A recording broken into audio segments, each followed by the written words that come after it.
Ryan Rebalkin, welcome back to the show. Hey, it's really great to be back, Seiko. I got questions for you. Yes, you do. How are you enjoying your Mel Gibson journey as a podcaster and both him as a filmmaker? Because at the time of this recording, I haven't heard other episodes because you're doing a good thing, mind you. You're recording a lot in the bank. You're slowly eking them out onto the Last the Action Heroes podcast network feed. So I haven't had the privilege to hear at the time of this recording your recordings with Craig and Doug and others. So are you happy with the journey that you're doing right now? Is this something you want to continue? Is it something other listeners can look forward to more Mel with Sequel? What's going on? Yes, actually, I've enjoyed it immensely so far, but that's mostly because I got to work with all the big guns. You know, I work with you, I work with Craig, I work with Doug, and you guys are so polished and so professional. It's very easy, you know, and it's also very easy to delude yourself into thinking, oh, I'm actually doing a good job here. No, I'm not. I'm just allowing you guys to do your thing, and accidentally here and there I add something useful, and then lo and behold we have a decent podcast going. So yeah, that's where I'm at right now. And it's like I said, it's a big experiment. Doug talked me into doing Arnold, so we're going to be doing that together. And okay, so maybe I manipulated him into it. Who knows what happened really there? We don't know. But yeah, in terms of Mel Gibson, yeah, it's an interesting journey because obviously I received a lot of feedback. Some really negative feedback, some very positive feedback. The positive ones are usually people who aren't too worried about what he said and are more concerned with him as an artist and what they're enjoying about his product. The people who were very critical felt personally maligned by the stuff he said. That's understandable. He's kind of we talked about this, of course, in our premiere episode. He's sort of polarizing his own right. But I'm just wondering, like, how long does somebody have to pay for? This is the question I have. How long do I get punished for that? I got a family, I got a wife and kids. So are you saying that I should lose all my income forever? That I should never work again in any industry? That I should never see my grandkids? Like, it's a weird idea that we cancel celebrities to the degree that would we do that same to the average citizen? And it's weird how we give this protection to maybe religion and creeds and races, where it's like, but people have said some terrible things about people. Mm-hmm. Like, so if I say something terrible about an atheist, that's okay. Like, I just find it interesting that if you're a part of a group or religion or a race, then that person is forever canceled. It's a weird concept to me that certain individuals or groups or people are protected under this. There's just no way. And that somebody could have values and creeds and morals that are important to them, that they hold dear. But because they're not protected by a certain label. Yeah, I know what you're saying. You may have noticed that these kinds of things change with the times, and they change with the people who are in power. And there's this axiom that says, you know who's controlling you, you know who has power over you, because you're not allowed to criticize them. Yes, Voltaire. So I use that as an example, just as a call out to anyone who might be listening who hates Mel, for example. Mm-hmm. My request is look at yourself, ask yourself, have you never said anything vile or terrible about anyone? And if you can truly say that, well, God bless you for being Jesus. If you do, and you find yourself being human, falling short and acting out of anger, frustration, then just remember that in those sober moments, who are we in the day-to-day, minute-to-minute moments? Well, as you know, I'm not very sensitive. I'm not a sensitive person. I'm fairly blunt in many ways.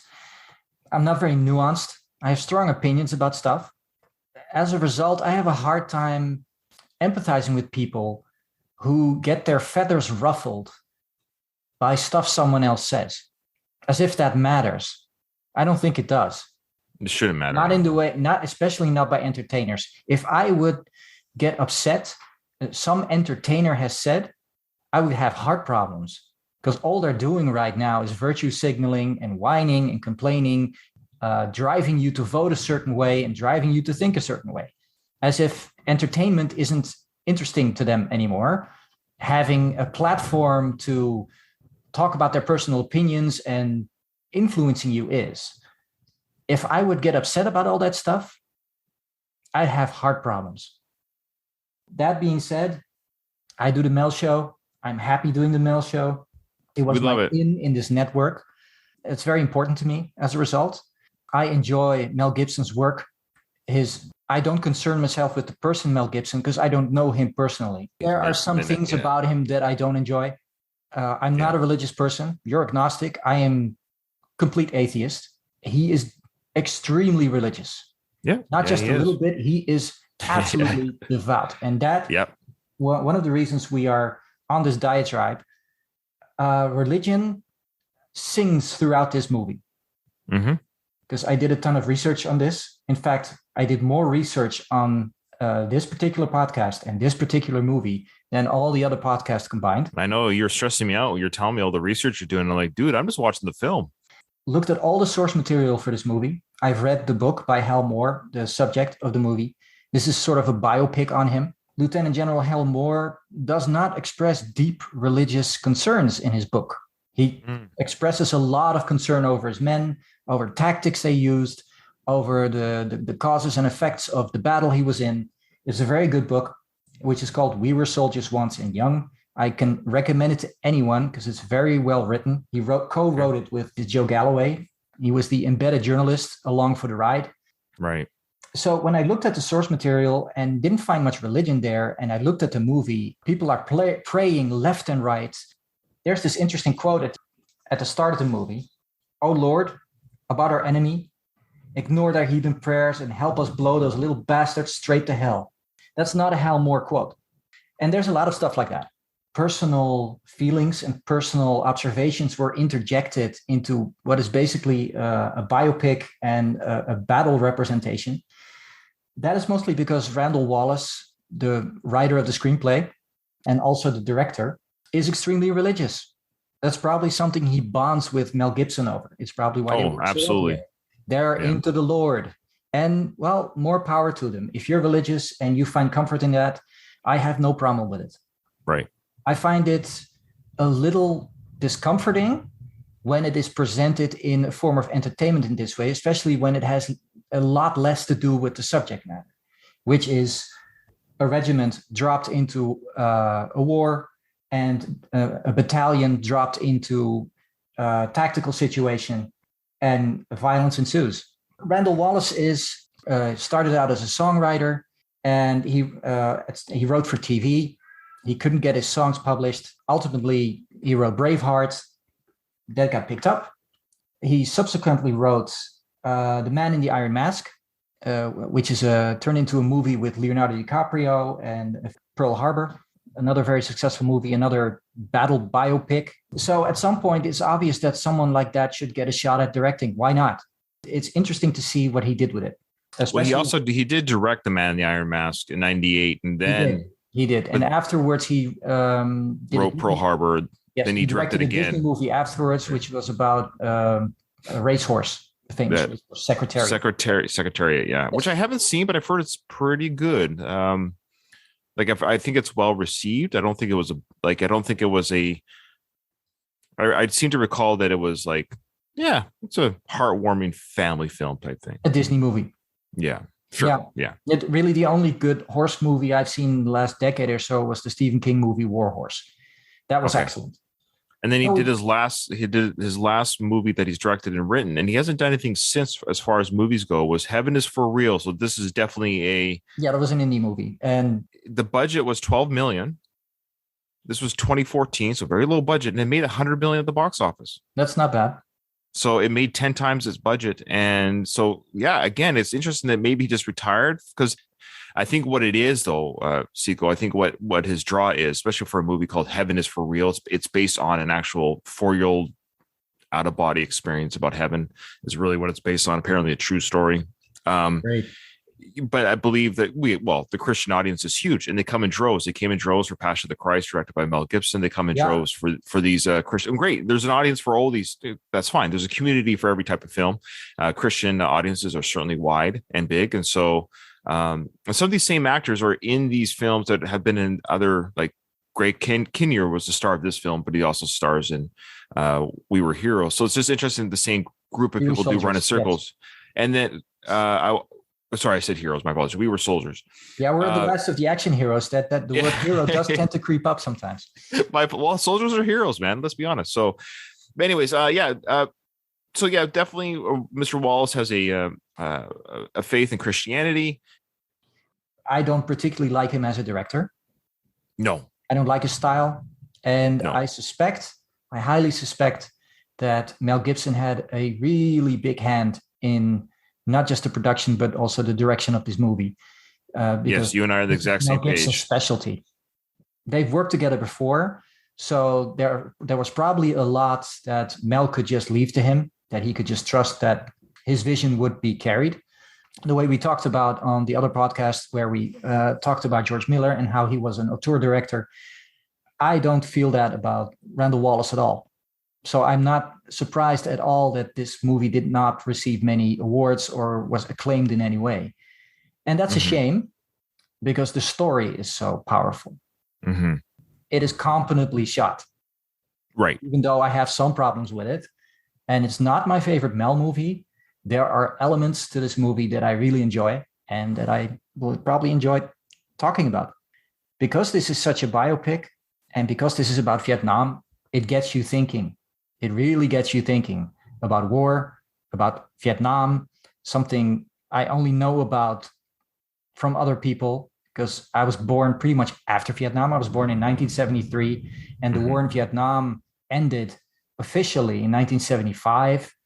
Realistically, it ended at the end of 1969 after the Tet Offensive, when public support for the Vietnam War in the United States collapsed completely, and they all but withdrew and had allies fill their shoes, and that whole thing just muddled on while Nixon tried to negotiate some kind of what I think they called it peace with honor.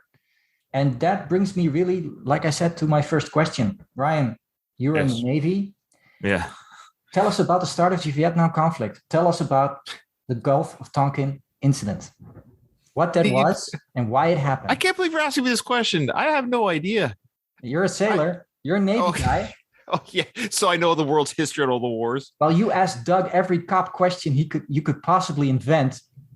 Oh, yeah. Well, those are easy. Those are easy questions. Are you allowed to shoot the guy in the face when he's running away? Come on. You're asking me to tell you all the world's conflicts. I don't have answers to these, Seco. You're putting me on the spot. I did give you questions beforehand. But let me tell you something, though. Let me tell you something. The Vietnam War, or this movie regarding the Vietnam War, I had forgotten that this was kind of like the first big conflict that the U.S. had with Vietnam. This was kind of our dipping our toes into the Vietnam War. Is that what I got from this? This was the early stages of America's true involvement in battle. Is that not right? Or on the battalion size, yes, they did have special forces, and they did have what they would call military advisors, which was basically, a Delta Force or Navy SEALs or specialists who would work with the local forces to take out certain objectives. Relatively small scale. But the United States did have a huge Navy presence on the coast, which is why this Gulf of Tonkin incident, of course, happened. Tell me about that. I've never heard of it. To be honest with you, I never heard it. When you asked me the question, I was like... Really, Oliver Stone is better equipped at explaining the whole thing than I am. He did go on Joe Rogan, and they talked about this at length. I did actually include it in my research. Vietnam was a proxy war. And it was a proxy war that started in 1945. It was Vietnam was conquered by the Japanese at the start of World War II. The French were driven out. After the war, the French wanted their colony back, and the United States did not want communism in Asia. So the United States financially and militarily supported the French to retake their colony. Obviously, the Vietnamese weren't having it. Civil war happened. Eventually, the French were expelled. That's something you see in the movie, at least depicted in a symbolic way, when you see a battalion being slaughtered by a North Vietnamese army in the same region, in the Ia Drang Valley. The famous battle that pretty much ejected the French, of course, was the siege of Dien Bien Phu, which is in North Vietnam, actually. The United States was actively involved in curtailing the Vietnamese communist expansion to the south. Basically, they had this concept called the domino theory, and that meant that if one country falls, then they all start falling. So the buck stops here. You have to stop them here, or everything will escalate. In hindsight, whether the domino theory was actually true, I mean, Thailand never became communist, even though the Vietnamese conquered Laos and Cambodia after the Americans left. So Thailand never went communist. Same for Malaysia, same for, well, Indonesia partially, I suppose. The United States was heavily, heavily, heavily involved in Vietnam before they even got there, through the CIA, through all kinds of covert operations, through diplomacy, through all kinds of political machinations. And this had to do with the Cold War in general, and this had to do with fighting the Chinese and fighting the Russians on every front you could possibly confront them at. So unfortunately for Vietnam, they became a pawn in the big Cold War chess game. Because if you look at Vietnam and what they really wanted, they just wanted independence. The banner that has the loudest voices and the most bright flags tend to, attract the most people, and those happen to be the communists. Basically, all other forms of resistance would be defeated either by the French or by the Vietnamese themselves. Kennedy was already sending advisors. He was always sending military specialists to go into Vietnam, which is very murky and very strange. This whole Gulf of Tonkin incident, this whole prelude, this whole pretext to go into Vietnam is as murky and as odd and as peculiar as everything else. If you start looking at it, and that's one of the reasons I wanted to ask you, as a Navy man, is there a real strategic or tactical reason to react that way? I mean... So, sorry, I'll let you finish your question. I'll give you my overall answer. There was a lot of political drive to go into Vietnam. So whether that incident had happened or not, or if it was an actual false flag operation or not, or if it was a conspiracy or whatever reason, they were going there anyway. It would have just been something else. It would have been an airliner shot down, or it would have been any reason to go to war. They were just looking for it. They were, as the saying goes, spoiling for the fight, which is pretty gruesome when you think about it, because the Vietnam War claimed about 1 million Vietnamese and 58,000 American servicemen. So callous, very callous when you think about that. So I'd love to hear your answer. With me being a military member, I've been one for 18 and a half years in the Navy. At the end of the day, I am trained to kill the enemy via the equipment and the weapons that we have on the ship. Like, that's what you're for. That's what my job is. Break things and kill people. That's what military. Break things and kill people. Yeah. So everyone from the Air Force guys to Army guys, of course, who are in close combat, everyone is trained to some degree to defend and to attack. Whatever it is the government says, you will do this. I am beholden to my king, my country, my people, whatever it is, whatever label you want to give it, my leader. If he or she at some point says, hey, you're going to war against this country, I'll be like, okay, I guess I am. And that was a very interesting part of this film, watching this and watching both sides, the leader of the Vietnamese people and the leader, of course, of the American fighters, Hal Moore. We're seeing both of their tactics and their thinking, and the soldiers, and we see the Vietnamese soldiers being afraid, being scared, being angry. We see both emotions from both sides. And I thought that was a very brave film choice by Mel and Randall to show both the humans of both sides. Yes, the only thing they're not showing, and that's something that I thought about while watching this, is that the North Vietnamese are invading, because that is South Vietnam. They are invading a country that does not want them. The South Vietnamese did not want to become communists, and they were very happy to have them as just neighbors. The Americans are interlopers, and they are there for their own reasons. Even though they say they support democracy, they would just support military generals who would make all kinds of coup attempts. During the American occupation, there really wasn't a democracy. Nobody voted for anything. It was just one general after another. That military personnel who basically, like what you just voiced, have this credo of, well, you have not to ask the question why, you have but to do and die. That is your job. The political questions have already been answered. Somebody pulled the trigger. We are the bullet coming out of the barrel. So you have these two forces colliding. And this happens in this place called the Yadrang Valley. Try and find that on the map. It's in the hills. And if you listen to the Billy Joel song, they held the hills, whatever that means. Right. Basically, they held the high ground, which in my opinion, I've watched Star Wars. You know, if you hold the high ground, you win, right? Right. I remember that scene. Right? Well, okay, we're being facetious, but they came up with a new form of warfare, the Americans did. And the Vietnamese apparently were very curious what was going to be thrown at them. So the point of this movie and the point of this battle, and that was also the point of the book, was to show that this battle was instrumental for the rest of the war. What happened in this battle kept repeating and repeating and repeating, and it became the slaughterhouse for over a decade that it became.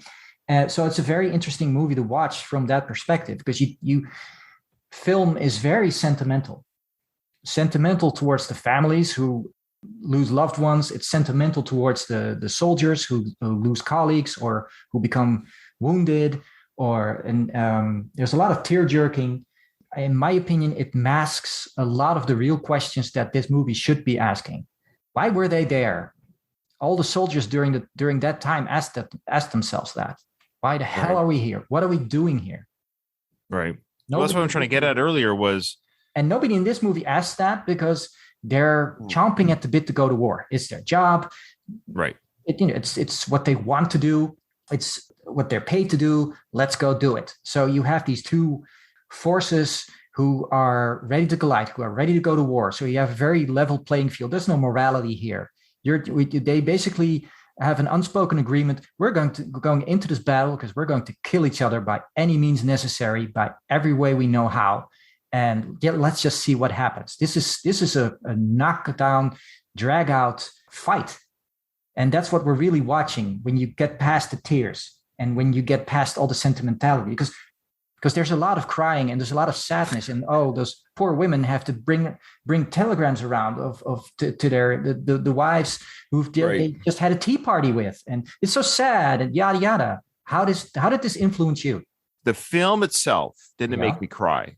Now I do cry in films. I do get like emotional. Like I felt emotion. Make you cry. No, I didn't, and I don't think I did the first time I saw this in the theaters, because I actually saw this in the theaters when it came out in 2002, and I haven't seen it since this week when I watched it. So this is only my second time watching this film. Okay. I think I feel all the same things you felt about the film regarding like it's got some good moments. It's not Mel's worst. It's not his best. It's kind of a C+ film in many ways. There's some really cool shots, and there's some really like almost TV movie of the week type of shots. But that being said, it's too sentimental at points. Yeah, it is kind of sappy. It's Randall Wallace coming in again.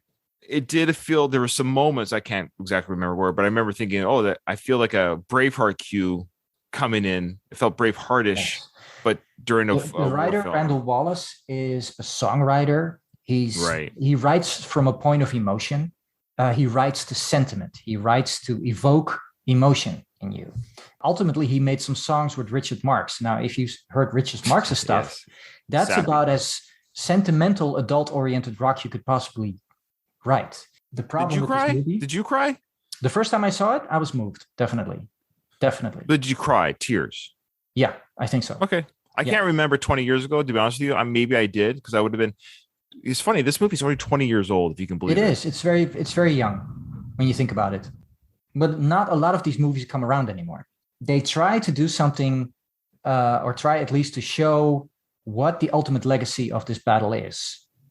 Namely, that the Vietnamese learned that they cannot stand up to the American technology or the use of combined arms. Basically, they would use close air support. They would use close artillery. There would be a lot of communication back and forth between all these groups, whereas the Vietnamese were basically still using World War II tactics.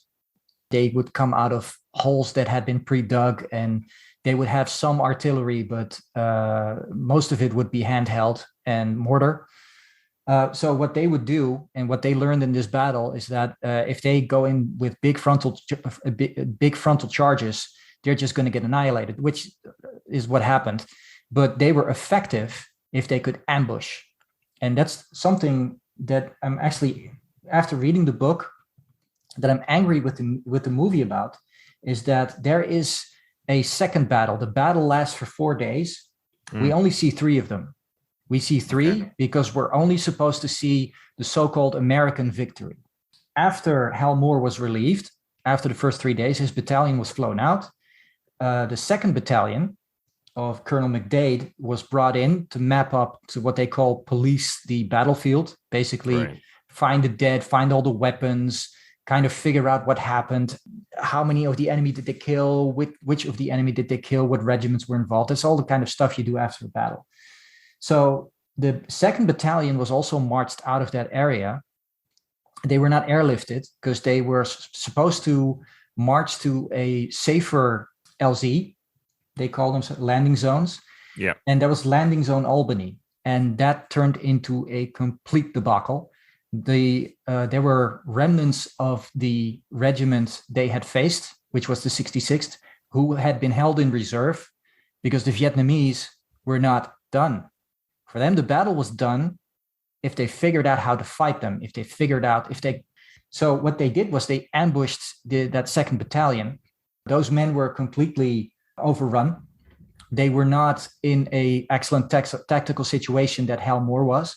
So over 50% of that battalion was killed, and the other half was mortally or at least badly wounded. Only 8 men walked out of there unscathed. 8 men out of close to 500. So that was a disaster, and that's not something shown in the movie. And that's that thing. What the Vietnamese did is what the rest of the Vietnam War was. The Americans looking in the dark, looking in the jungle, trying to find the Viet Cong, the North Vietnamese, trying to figure out where they are, going on patrols, and being ambushed by a numerically stronger opponent. That would happen again and again and again. And that's something that this movie doesn't quite explain. It shows really well how the Americans can fight, how their kill zone works perfectly, that if they know where the enemy is and it's a numerically strong opponent, they can just annihilate them. No problem. They only have to send in 200, 300, 400 men who hold the line. And so that's what they just did for 10 years. They measured the victory that they wanted to achieve by how many people they killed. Yeah. And it's insane when you think about it. That's just mass murder. You're not fighting for an objective. You're not taking this hill because it has strategic value. No. You're taking that hill. So the men running up that hill, your men, are live bait so we can find the enemy. So they will finally come out and attack us. So they will show themselves so we can bomb them back to the Stone Age. That was the whole mentality. So begins the never-ending cycle of war. And thus begins the never-ending cycle of war. And they knew that going in because the United States was working under very heavy restrictions because the Chinese and the Russians were heavily involved in this war with military advisors, the same type of military advisors the Americans sent in the early 60s. There were Russian and Chinese pilots flying in what they'd call MiG Alley, which was a part of North Vietnam. American bomber planes weren't allowed to go because that's where the MiGs were operating. And that's why so many American pilots were shot down. So they couldn't go into Laos. They couldn't go into Cambodia. And so obviously the NVA, the North Vietnamese Army, wasn't restricted to these. They didn't have these problems. If they went into Laos, they just went into Laos. It was just another piece of jungle to them. So they were never going to win this war. And they were telling their own soldiers, we are going to win. Just stick with the team. And this first battle is the most motivated bunch because they're going to show the Vietnamese, we're here to take care of business. The movie succeeds to an extent and intellectually fails to an extent. What I thought was so valuable in talking about is that, yes, it's an interesting document. And the guy who wrote it, Hal Moore, says, well, Vietnam movies never get it. And they've never done it right, which is true. When you think about Rambo, it's ridiculous. It's absolutely ridiculous. I'm talking specifically about First Blood too. And as we both know, you're going to be going into the Rambo series. and you're going to be discussing those movies in detail. And it's about a Vietnam veteran. And basically, those movies are based on the experience of a single super soldier. Yeah. In a war he can't win, which is part of his PTSD. Right. So all those men who came out of there, they did not come out happy. Nope. No, war. Vietnamese sure did, because to them it was a victory. Sure. Yeah. Even though they lost over 1,000 men. But to them it was a victory. It was a sacrifice worth taking because we figured out how to get them. We can just ambush them and their will just fade. Of course it didn't, but their relatives, the people who were getting the telegrams, they weren't into it that much. Something that is depicted in this movie, and that's something that Hal Moore in his book alludes to, and that's something the movie does right. I think they show the home front, and they show it well. Yeah. They show all those poor wives with tears streaming across their faces and sad faces when they hear the news, and that's well done. But in the end, Lieutenant General Hal Moore, because he was promoted, concludes, well, this movie was about 60% accurate. That's not bad. Well, a movie's a different medium than a documentary. Like, true. I think it. But this did set out to make a realistic depiction of yes. Yeah. So and maybe that's where on that merit. Yeah, maybe, but that's maybe where it kind of fell flat. Yeah. In some ways, that it was like, I don't know. I found the movie overall to not be very engaging. It's not horrible. I love watching Mel. It's hard to believe that Mel is 46 in this film, and he's the same age that I am now. I'm 46 right now. So I always try to look at him and look at me thinking, what would I look like in his getup right now? Like, so Mel has always had a grizzled look to him. And for whatever reason, I've always said he's aged. Mel has aged well. I know it rhymes, but he's always aged well in the sense, like, you look at him now. I'm not so sure. No, I think he looks great. I think he looks great right now. I think in his mid 60s with that beard and everything, I think he looks good. Well, I think he's well, I won't say in his dotage, but he's well on in his years. When you look at, say, Mad Max 2 and Mad Max 3, where he's has a lot of makeup on to make him look older, that didn't work, I guess, because he looks different now than he did in Mad Max 3 when he was supposed to be in his 40s. And Max is supposed to be in his 40s. He has grain temples and he's older. Well, but it's always hard to make a 20-year-old look older. But I think when you're in your but anyway, so but Mel looks good here. He's got a good physique on him. He's got a good. He has a natural charisma, so that fits well for a military leader. He's got that natural. He's like Russell Crowe and Gladiator type feel to him. In that he feels like a natural leader. People look up to him. You can tell that he loves his soldiers. He did portray Hal Moore well in terms of acting, in terms of mannerisms, in terms of the way he would tilt his head. Because I watched like interview footage of Hal Moore in the Yadrang Valley. I mean, there's a lot of stuff out there. And when you look at his mannerisms and you look at how Mel acts in the movie, nobody can complain about that. Like I said, I've always said, Mel is a very underrated actor in terms of his later years, because in the early 80s, he did get a lot of awards. But once he started directing, people, I don't know, must have shifted focus in some way. To a degree, this also happened to Kevin Costner. As soon as Kevin Costner directed an excellent movie, which was Dances with Wolves, which was one of my favorite movies. It's excellent. But when you look at his work before Dances with Wolves, he's a good actor. Right. Good stuff. He's a decent actor, good leading man. But once he started directing, you had a different opinion on him. Which is interesting, isn't it? It's like once an actor starts to direct, perspective on him changes. It happened to Clint Eastwood as well. You look differently at Clint Eastwood in the movies he directs. Oh, that's interesting. That's a good discussion. Yeah, I'd have to research that more, but he was very good in this film. But I've yet to really watch a Mel film where I think he's bad. Maybe the material's bad or the movie's not that great, but Mel always brings his Melness to movies, and he's got that natural charisma that is screen persona. He definitely in this film, he acts, of course, the Christian, dutiful man. He prays with his kids. He prays with his wife. They go to church. He meets all of his soldiers seem to be Christians too. I guess was common back in the 60s and 70s. Probably a lot of people were. I know were more Christian than they are now. Well, they had chaplains in every battalion, and they would have mass. And war is a scary thing. Right. Sure. So people take solace in religion, inevitably, Yep. especially when when you're that close to death. So it does make sense. That's not Yeah. something Absolutely. I'm really surprised at all. Mel's talents are on display here. He did a good job. Well, here's the thing: Mel was producing himself. He was only doing projects he was producing, so he would get all the money, which is smart. When you self-produce, then you have complete control over everything. He only took scripts that he developed himself. So I don't think it phased him in any way, with the exception that ultimately I think the money dried up for stuff he tried to do. But I think that happens to everyone in Hollywood because there's only so much to go around. And that's because the MCU happened. When you looked at those really big movies, all those big franchises, they cost such a ridiculous amount of money. And there's only so much movie money that's going to be invested. And when you look at those years, the 10 years that we've had these awful superhero movies, you see a dramatic decline in the quality on every other movie. And you see that the work producer actors like Mel Gibson put out. It's the same with Right. everybody. Yeah.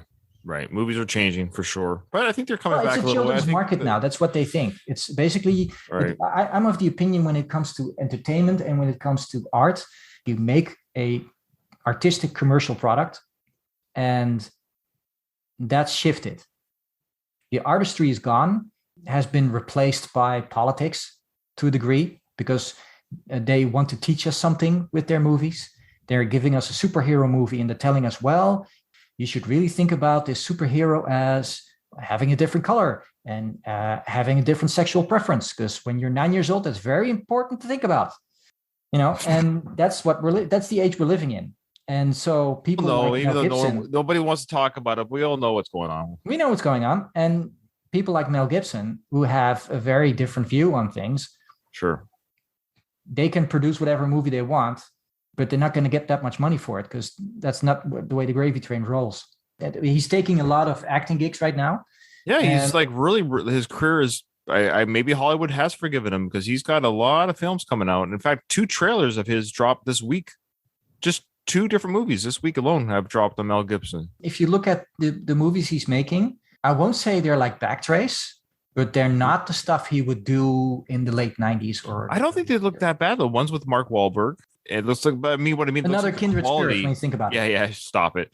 And one's with Mark Wahlberg, and another one is called Panama, and it's with that trailer just dropped last 48 hours, and it stars with a guy from Yellowstone. Mhm. But it looks like he's just got to like. There's a few that he's come out with recently that I still have yet to see, but I want to see. I've heard good things about Boss Level. I've heard good things about Fat Man. I still want to see Dragged Across Concrete. I heard that's a really good one. But anyways, Mhm. I guess in some ways you could say Hollywood has forgiven him in the sense of like, time has passed since, and look, people who commit murder get out of jail for good behavior, right? So Mhm. has Mel committed murder? No. So I would say I think he's out of Hollywood jail. I think in some ways Probably. he for good behavior because I don't think anything has happened in a long time. I don't think any controversies happened that I'm aware of in a Well, long he's time. he's off the sauce. Yeah. Certain social situations, he's apologized publicly Yeah. to the right people. That's what I Yeah. suspect. And that's what I was trying to say at the very beginning of Whether this he's episode come was, to new insights in terms of how well, he we don't feels know. about certain groups, I don't know. Then you're just And speculating that's in something your I'm really still looking at. It's like, okay, I don't think Mel changes much in terms of the person he is, most people and don't, no, that's and everyone. I think he still holds very strong religious beliefs, and those Yeah. religious beliefs fuel his way of thinking Yeah. That's to the a danger great of degree. religion. Yeah. Yeah. I mean, he made the Passion of Christ. That shocked a lot of people, the way he did that. I'm still on the fence on whether I'm going to actually cover that movie because I know enough about religion that I do not enjoy that movie Right. Yeah. to the I same haven't seen extent it. that I don't enjoy parts of We Were Soldiers. And Right. I do, and here's the thing, I do enjoy the military part in terms of I find the tactics and the strategy and the effect it had on that battle had on the war. I find that fascinating. If they'd all been slaughtered, and if that helicoptering around live bait if that had gone differently, that war might have gone differently. They might have gone, there might not even have been a Tet Offensive.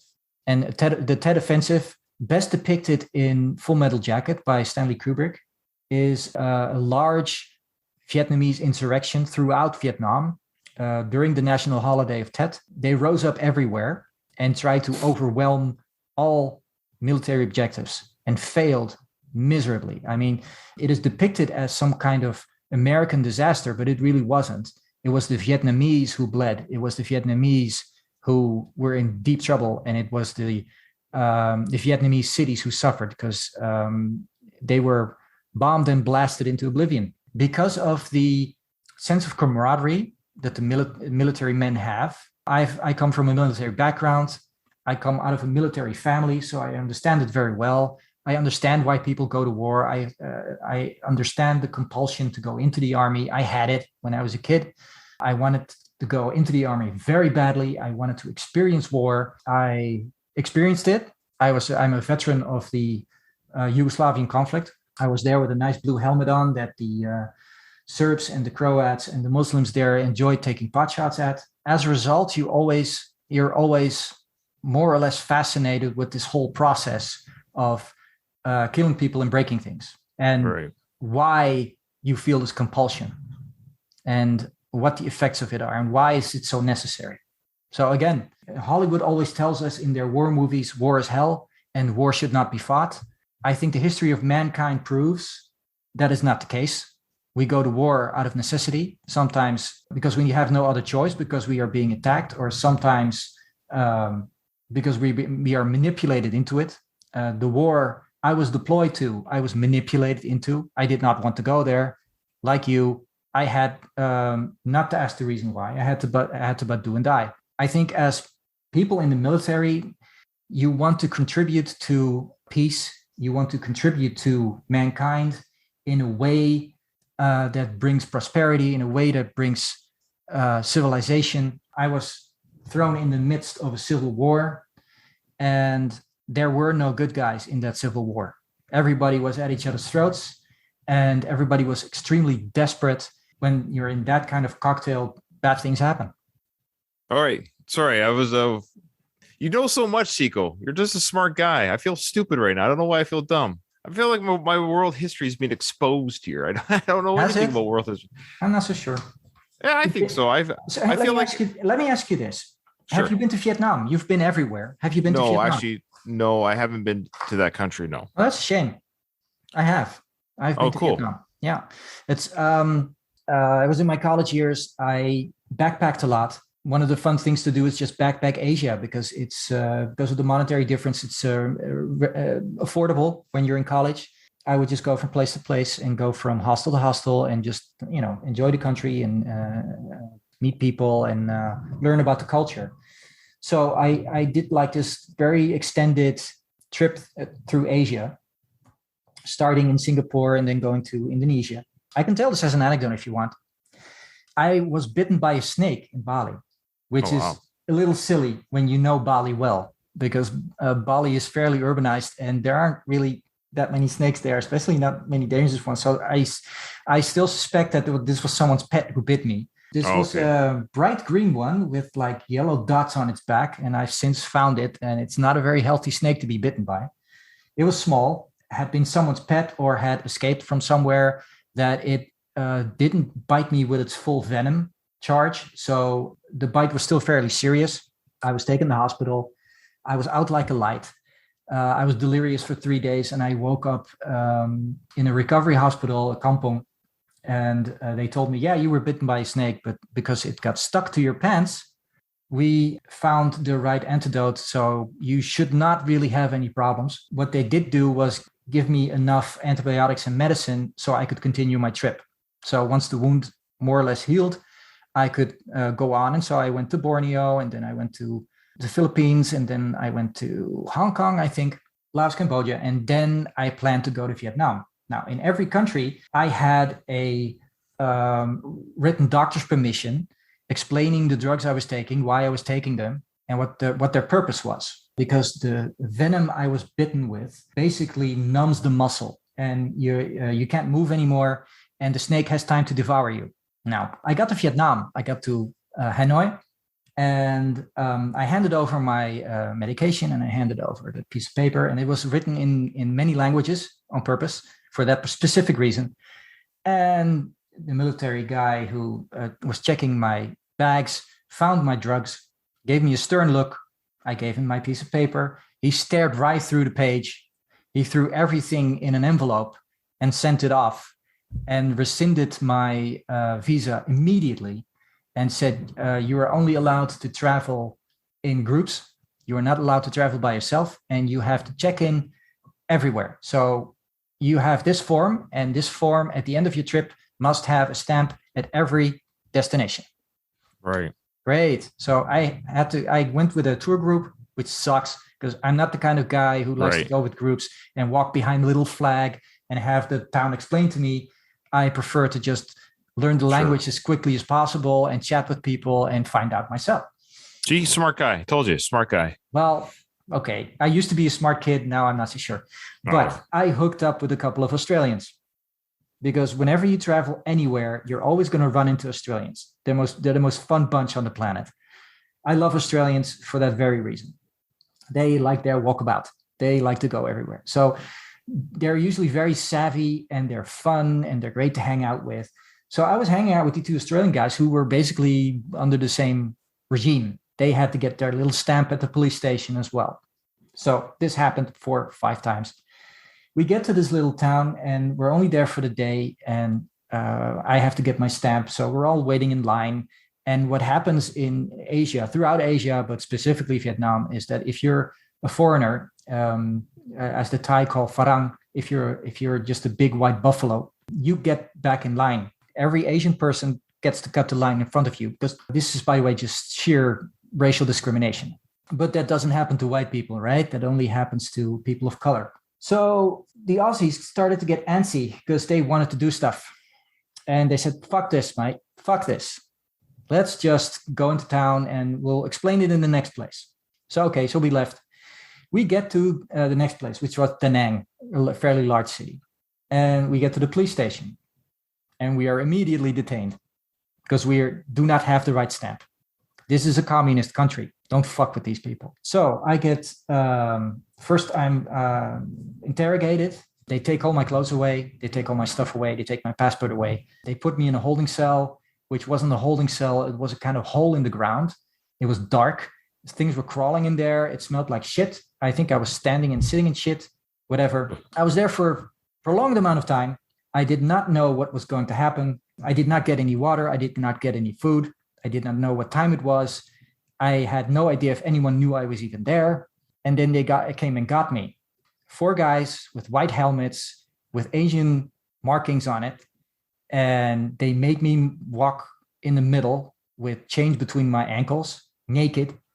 And then they chained me to this little pole in the middle of a square. And I figured this is like death squad. They're going to shoot me or something.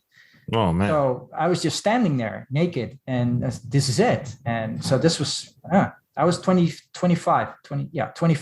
So out comes this little car, this little French car, really old, with chicken wire fence around it, at least around the back. And they shove me in there. And we get on the expressway, or what passes for an expressway in Vietnam at the time. This was the mid-90s. We drive for a really long time. Finally, I noticed we reached a large city, which was Ho Chi Minh City, or Saigon. And we keep driving, and we drive to the other side of that place. And I end up at the airport, and they throw me out of the car, naked, and they give me a good kick. And there I am in the terminal, naked, covered in shit. No passport, no money, no clothes, and I have to leave. So yeah, you do what you always do. You go to someplace familiar. Right. Most people would go to McDonald's. I didn't. I just came to the. I went to the KLM office, which is the large Dutch airline. They are everywhere. So, and usually there are Dutch stewardesses there, or at least they speak English. So I just showed up naked, and those girls looked at me, and it was like, "Oh God, what the fuck is this?" And so I sort of explained it as like, no, we don't care. Come here, come here, come here, come here. So they shoved me into their office and they said, look, we're going to smuggle you into the lounge so you can shower because frankly, we don't want to smell you. And in the meantime, they got my stuff sorted out. I managed to get a call in because I'd left some of my stuff with fellow travelers in Hong Kong because we had rented a place there. And I remembered I had a copy of my passport in my stuff there. So I got a call through and they faxed it. And so I could at least travel in some way. So, Jeez. Yes, that's my Vietnam story. So it's insane, brother. Well, I'm glad you're with us. I could say I hate the Vietnamese, or I could say I was an idiot. I should have known better. I should have been better prepared and better informed. And I should just not have come. Because I was smuggling barbiturates into the country, medicine or not. That's what a lot of people who are 25 years old, who are not shaven, look a little disheveled and traveling alone and come from the Netherlands, which is a country rife with drugs, claim. Right. So it's really wasn't. It shouldn't have been a surprise to me that something like that would happen to me. So that was a very interesting experience, very sobering experience, very... Much like this podcast episode, sobering and mind-blowing. That being said, would you visit Vietnam someday? I can highly recommend it because the place is beautiful and the people are lovely and the food is great. And would you visit? Oh, I think our ships do make port visits there. I just haven't been on a ship's program that's done it yet. That's all. I've been to other Pacific Asian countries. I just haven't done Vietnam. Mm-hmm. So I definitely, I would love to go there. Would I spend my own money to go there? Probably not. But if the ship drops me off there for a port visit, yes, for sure. I'll enjoy it. But I just can't imagine I'm going to book a ticket just to go to Vietnam with the wife. I unlikely. We'll probably go to Hawaii first. Now, big war movie, big battle epic. Mel's done a lot of them. How does this one, in your opinion, stack up to Braveheart or The Patriots or Hacksaw Ridge? What's at the bottom? It's at the bottom, the worst one. Yeah. It's the worst one. Yeah. Patriots much better. Braveheart, of course, is the best. Hacksaw Ridge is probably third or the fourth. I'd go Braveheart, Patriot, Hacksaw, this film. Yeah, it's interesting because We Were Soldiers is 60% historically accurate according to the expert, which is the guy who wrote the source material. Right. Which is why I'm withholding my opinion because his takes precedent. Braveheart, what do you mean? Are you saying you're withholding your opinion? What do you mean? Well, in terms of historical accuracy, because I could do research, but that means nothing compared to the research that Hal Moore's done. All I did was I took his book and his footnotes and I looked at his source material and traced those and could find little faults. It's an excellent book. Okay. So the irony, of course, is that The Patriot and Braveheart are radically historically inadequate. Sure. I mean, Braveheart is fantasy pretty much, and The Patriots, I'll be talking about that one with Doug next season, I hope, and we're going to be delving into the mess they made there. And but I love the film, though. I love the film. Yes, and they're entertaining, aren't they? Yeah, I mean, at the end of the day, I think that's why this film maybe is a C+ for me, because sure, is it historically accurate? Great. I kind of like the fantasy of Braveheart. I like the zaniness and crazy. I love Mad Mel and The Patriot when he goes crazy with that tomahawk man. I freaking love it. I love it. It's for film watching. I love it. Yeah, although they did put a lot of action pieces that Hal Moore in reality really wasn't in this movie. Like you see at the end of the film that they have like this last charge. They have a bayonet charge up the hill with the remnants of the battalion, and then they defeat the Vietnamese with the help of a gunship that comes up behind them and mauls everybody. Okay, that was complete fiction. That was complete nonsense. That never happened. The hill was stormed, but it was stormed by another battalion, a Vietnamese airborne battalion. And that was after an extensive B-52 bombing campaign. So there you go for historical accuracy. The bayonet charge did take place, but that was at LZ Albany. And that was done by Lieutenant Rescorla, who was not in the movie, which I do not understand. Because when you look into the history of this Lieutenant Rescorla, he was originally British. He was a Korean veteran. He came to the United States. He volunteered for the American Army. He went into officers training, and he became an officer under helm in the 2nd Battalion under Colonel McDade. But he was on loan as a reserve on the Yadrang battle, because they did fly some 2nd Battalion people in. And this Rescorla guy, who's actually famous for singing during the battle to lift up the spirits of everybody. And you have this song in the movie, which is really heavy, right? It's like this Sergeant Mackenzie's "We Were Soldiers," and it's really depressing. And so that's sort of reminiscent of Rescorla singing. This Rescorla was in 9/11. He was head of security in one of the buildings, and he saved a lot of people. He died in the building, but he got a lot of people out. So this was an immense human being. And he earned all kinds of medals during that battle, and they did not include him. I find that very peculiar. I don't know, maybe he wasn't a Christian. Maybe that was the problem. Lieutenant Didurik, who is Ukrainian, a Ukrainian refugee in the 60s. So he got out of the Iron Curtain, came to the United States, became a lieutenant in the American Army. He survived the battle, although he was killed later in Cambodia in 1970. But again, another brave man who was not included, who was pretty much essential to that battle. And they do pay a lot of attention to Lieutenant Heron, who is the very eager lieutenant, the guy who is sent on patrol, and they start chasing a Vietnamese soldier they see, a lookout.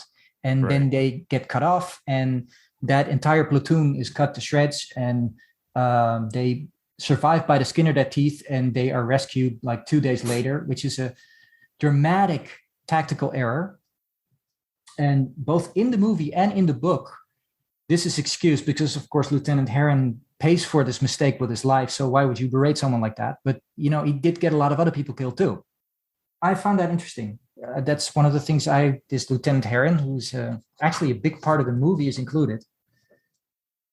You know, but how did you feel about that? Well, I don't know if I gave as much thought that you gave on that. I wanted to say about the characters overall. I felt Mel was the only one I cared about, and maybe that answers your question. That I feel like everyone else seemed kind of faceless to me. Like I knew who they were, like Carrie Russell. I knew who she was. I know Chris Klein, Sam Elliott, Greg Kinnear. All these are actors that I've enjoyed. Say again. Madeline Stowe. Yeah, Madeline Stowe, of course. Yeah. I just found that none of them drew me. I don't know if they were just overshadowed by Mel or what it was, but I found their storylines very lacking. I found their character development very lacking. For a 2.5-hour movie, I was surprised about how much. Look at Braveheart, for example. You look at Braveheart. Think about how every character from William Wallace's like entourage to the queen, the princess, his first bride that gets killed, his father, all of it, like everyone seems to have like this character to them where like you can almost see their own storylines and their own like side stories. Like it's about the same length of movie. I think maybe Braveheart's 3 hours long, just a tad longer, but even then, like the king and even like the gay assistant, they all have this like personalities and like every single character. But then you go back to we were soldiers. This is one of the biggest flaws of the film, quite frankly. Yes, it's competently filmed. The action sequences are okay. They're pretty good. The helicopter sequences are okay, pretty good. Some CGI plane work, okay, not bad for 2002. Mel's performance was, B. I give his performance a B. It's solid Mel performance. But then everything else, every other character, the wives, the side storylines, like when Chris Klein dies, his character, like, who cares? I don't really care. Like you look at Willem Dafoe when he dies in Platoon, that means something. That's a shorter film. So that's what a big flaw of this film is. You got 2.5 hours, and I can think of every other war film you can think of, like Platoon, Full Metal Jacket, which are shorter films. So I would say that's the biggest hit for me in the film in general is I can't believe a 2.5-hour film. I don't know who anyone is. So are we nearing the end here? I think we're done pretty much. The only thing I really want to talk about is all the stuff that's going on with you podcast wise. We are looking at a major overhaul here. I see what you're saying. Well, give us the exciting news. this is the season finale. I guess you're doing it in seasons, even though it won't look any different than on the podcast feed. But this is kind of like your part one, I guess you could say, of your Mal coverage, right? This episode here. Okay. Season 1. So when this comes out in 4 months from now, I guess I'll be kind of knee deep in the Rambo podcast, which is called It's a Long Road, the Rambo series podcast. You can find it, of course, on the Last of the Action Heroes podcast feed. I will also be rebooting and restarting the Rocky podcast, and that will be called, again, those episodes will be out by the time this is out. It will be called it will be called One More Round, the Rocky series podcast.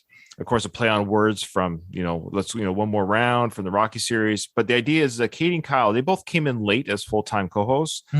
Katie came in during Creed 2 coverage, so really late. And Kyle came in like Rocky Balboa coverage as far as a permanent co-host. So listeners have spoken. They actually would love the idea of Katie and Kyle reinvestigating the Rocky films again with me at the beginning. It won't be as, I want to say drawn out, that's not the right word, but I think we'll go through them a little bit quicker. They'll be bi-week or bi-monthly, not bi-monthly, twice a month, whatever that means. Yeah, bi-weekly. So it won't be like every week. The episodes might be a little bit longer, but we'll get through more footage of the film. That's the goal. But knowing us, we talk too much anyway, so we'll see. Not that we're going to rush through it, but we're just going to go through it more systematically. And yeah, I'm looking forward to doing that. And then with the Rambo podcast, we're going to have rotating guest hosts. So people like you, Doug, Craig, Katie, and Kyle. A lot of the regulars, but no one will be beholden to the podcast other than me, meaning I don't want anyone to have to be there every week. It's a big ask to ask anyone to be there for the full 5 seasons, for the 5 films. So it will be a full coverage of the films. Yes, I'll be doing Last Blood. I'll be giving all films the same coverage and care, no matter the quality. That's what I did with the Rocky films. That's what I'm going to do with the Rambo films. Excellent. That sounds fantastic. Yeah. Sounds a lot better than the Creed thing anyway. Well, we're doing it, but I should make note. I can finally stop hate listening, Ryan. Finally. Yeah, I know. Well, I'm so relieved. You're not the only. Well, some people just dropped out completely, but we appreciate you sticking around. But yeah, for the reboot, for the One More Round, the Rocky series podcast, that will only cover the Rocky films. We're not going to reinvestigate the Creed films because Katie and Kyle were essentially there for that, so we don't have to do that. So it'll just be the Rocky films. Yeah. Good. Yeah. Well, thank you very much for bookending the first season of a Mel Gibson podcast. Well, I can tell you've come a long way. Sorry, I didn't mean to interrupt you. I apologize. I stepped on you there. I just want to say I could tell you came a long way since our first podcast. You did 90% of the talking on this, which is good because I end up on my shows, I do too much talking. So I was actually just listening to you like it was a podcast episode, if that makes sense. I was like, I'm just listening to Seco talk about the film and about the history. So I just want to let the listeners know that, yes, I was a little bit quiet, not because I didn't have anything per se, but I was just like, I'm just listening to Seco talk about history and the Vietnam War and the film. It was actually just for me as a host, because I do so much talking on my other shows. I was like, I'm just got to just chill and listening. It's nice not to be the main host sometimes. So good job. You're coming a long way. I appreciate it. You're definitely in the flow. You don't need hand holding by me anymore, Doug, or anything like that. So we could definitely be your co-host anytime you ask, but you're doing just fine on your own. You're good. The training wheels are coming off. Oh, they're off. They're totally off. So definitely it's just a marked, not improvement, but you can tell the growth from our Mad Max episode to this one. So thanks for having me on. And I think you can take comfort in knowing you're doing just fine. Well, we'll see what happens next season. Lay me down in the Colgren, where a foe many mere have gone.